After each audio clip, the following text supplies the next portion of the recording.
What does it look like to drum for Gojira, one of the most technical metal bands in the world?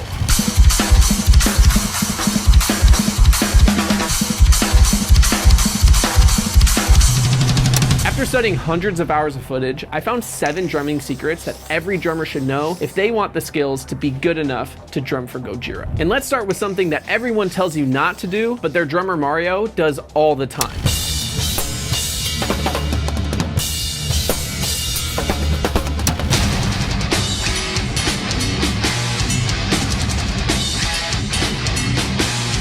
Here's the deal, when you learn to play the drums, there's typically one golden rule: to play something simple on the drum set that does not distract from the overall song. But it seems like Mario said, "F that."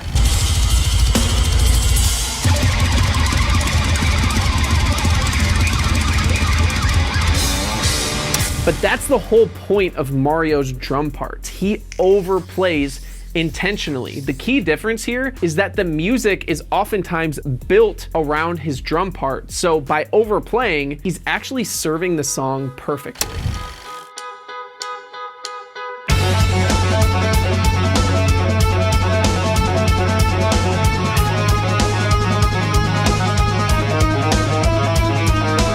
Don't get me wrong, in many cases, overplaying is the fastest way to get fired from any gig. And so if you want to overplay effectively, well, follow these 3 steps. Step 1 is to make sure that your drum rhythms never clash with the rhythms of the vocal melody. Make sure that there are a lot of elements that rhythmically line up with the vocals. Step 2 is to only add intensity to the drum part when the song really needs it. And finally, step 3 is don't overplay for too long. Oftentimes, complex parts go really well with very simple parts. Sometimes I wanted to go crazy, but I found it was like not appropriate. As a band, we have to be coherent and we have to listen to each other, and we have to create this vibe together. I try to create with my bandmates what we want to create together, you know? Now I'm gonna rank all of Mario's techniques so you know exactly what to expect when trying them out for yourself. So I'm gonna rank overplaying as hard, not only because it's hard to come up with cool, complex parts, but it's even harder to have the discretion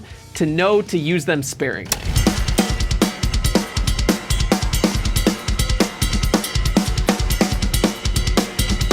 Now, knowing that Mario is one of the best metal drummers in the world, you might be surprised to hear that he finds the double kick pedal as incredibly difficult, which is shocking because he comes up with insane parts like this.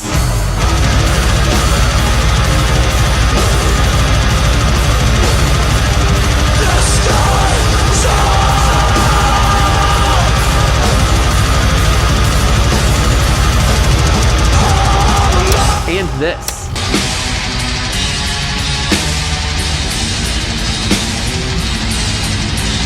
So what is his secret that has allowed him to play insane double kick parts like that? Well, it all comes down to his practice routine that he has been doing for years. First is to play non-stop double kicks for an hour straight. He starts at 170 BPM and slowly builds it to 215 BPM over time. And I'll be honest, this is insane. The amount of endurance it takes to pull that off is crazy.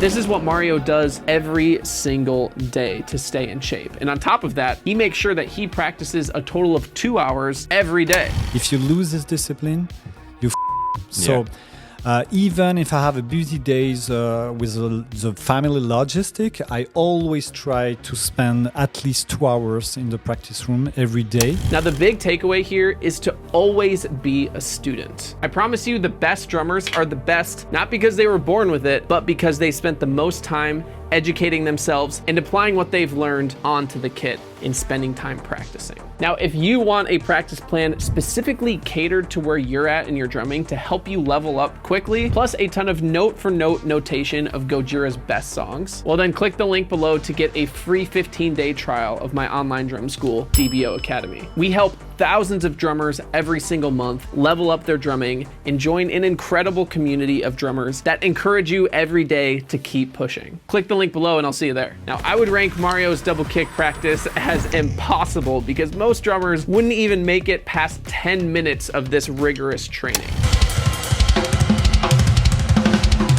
Now, Mario is famous for doing something that would get most drummers kicked out of a band faster than this guy. And it was also the night that the skeletons came to life! So what does he do that's so bad? Well, how about consistently pissing off your bandmates? I was practicing and I said, hey guys, I have a great drum part and just put a riff on it. Every time I'm bringing things like this, they're rolling eyes. Like, In most band settings, the band comes to the drummer with the song that we make parts for. But Mario doesn't do this. In fact, he's an instigator. You see, Mario takes action and creates complicated drum parts that he then gives to the band to figure out how to create something cool around it. He consistently pushes his band out of their comfort zone, and as a result, makes the whole band better. And this has led to some of Gojira's best songs. I mean, the drum parts in the song Liquid Fire are insane.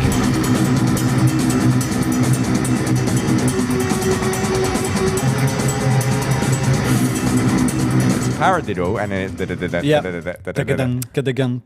oh yeah, it's threes. Yeah, three. Starting with right and left. Drum exercise. Is that right and left? Yeah. Oh my god. So Because if you play like just da da dum, ba da bam, you're gonna be. it's quintuplet, groups of notes. Yeah, 5. So Yeah, with paradiddle over the top. That just came from an exercise. Yeah. Now, if you want to create your own insane drum parts like Mario, well, then follow this framework. Step 1 is to play any repeating pattern with your feet. Step 2 is to take a few notes out to create a really cool syncopated feel. And then step 3 is you can play any simple rudiment between a cymbal and the snare drum to add a really cool textured groove over top of everything. Now, the takeaway here is as the drummer, you can be a leader of the band that pushes everyone outside of their comfort zone. And if you're playing with the right people, they will most likely thank you for it. Now, I would say being an instigator is frustratingly difficult because it takes a lot of skill to come up with complex parts like this, and sometimes it can end up leading to a band fight.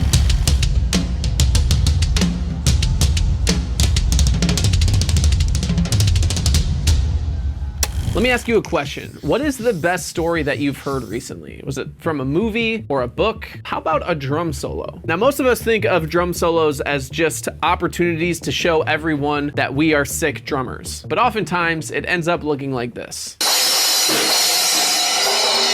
Now, Mario has a ton of drum solos that he's made over the years. And one key thing you will notice through all of them is that the drum solo builds over time and has peaks and valleys, just like some of the best stories do. Most drummers just like the going all out part, but without any context or building to it, it's like seeing the end of the movie without any of the journey leading up to it. So let's take a look at Mario's storytelling solo framework using his solo Meteor.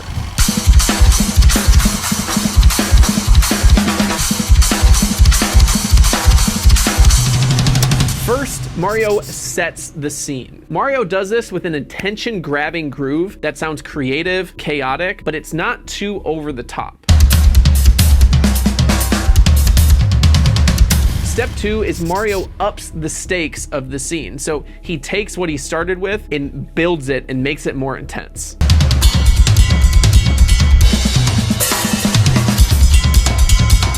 Step 3 is he simply goes back to the initial idea, and this is really important. People love to hear what they're already familiar with, and this provides a really good anchor for people to be able to grasp onto before he ends up moving and building the solo. Think of this as your returning cast of characters that everyone loves to continuously see in their favorite stories.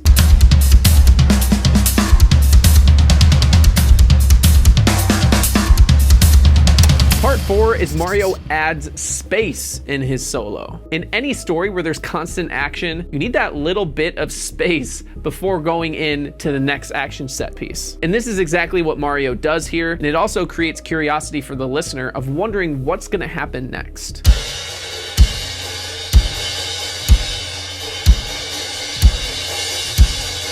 And part 5 is the climax.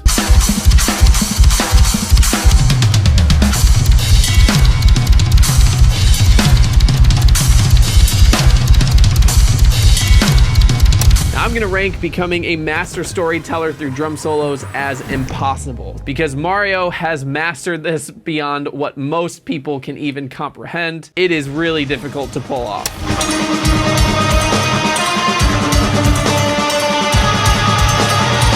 This is my favorite necklace. Now, I wear this every single day. My wife made it for me, and over time, it's become part of who I am. And all of us as humans have something uniquely personal to us like this. But Mario has transferred this to the drum set, and you'll probably never see him playing without it. See if you can point out what it is.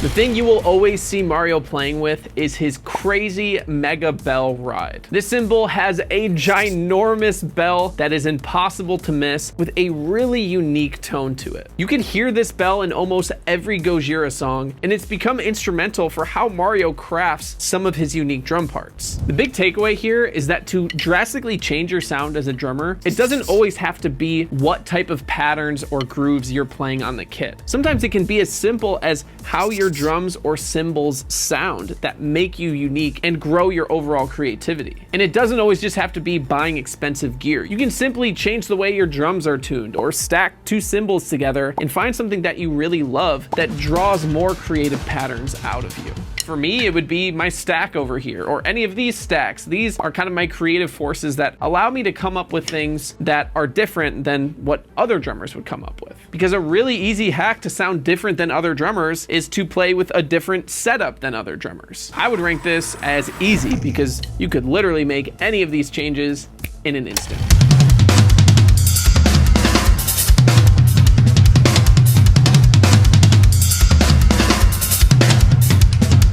While a ton of Mario's drum parts sound insanely hard, what you'll find is that he actually has a lot that are really simple to play as well. Now, the technique he uses, you may have already implemented yourself without even knowing it. But Mario has used this technique to its full potential, and it allows him to come up with insane parts like this.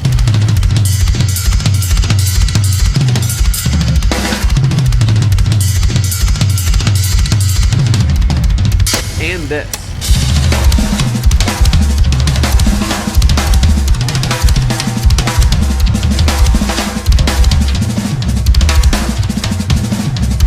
Now, what he's playing here looks impossible and sounds amazing, but it's actually super easy to play. So what's his secret here? Well, it's something called linear drumming. Now, linear drumming is just when you don't play any limbs at the same time. The easiest way to make any beat linear is by keeping the kick and the snare pattern the same, but eliminating the hi-hat notes that would typically play with the snare drum or with the kick drum. And then what you get as a result is this really cool broken up hi-hat groove that ends up sounding really unique and typically awesome. And step 2 is you can use linear drumming as a framing tool to create new beats.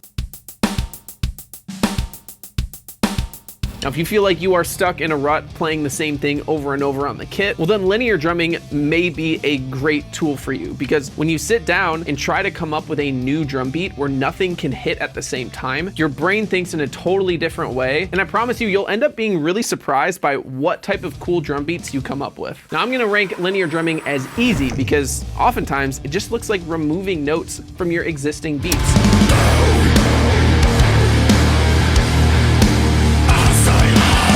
Now, did you know that Mario's biggest drum influence is actually one of the most controversial drummers in the world?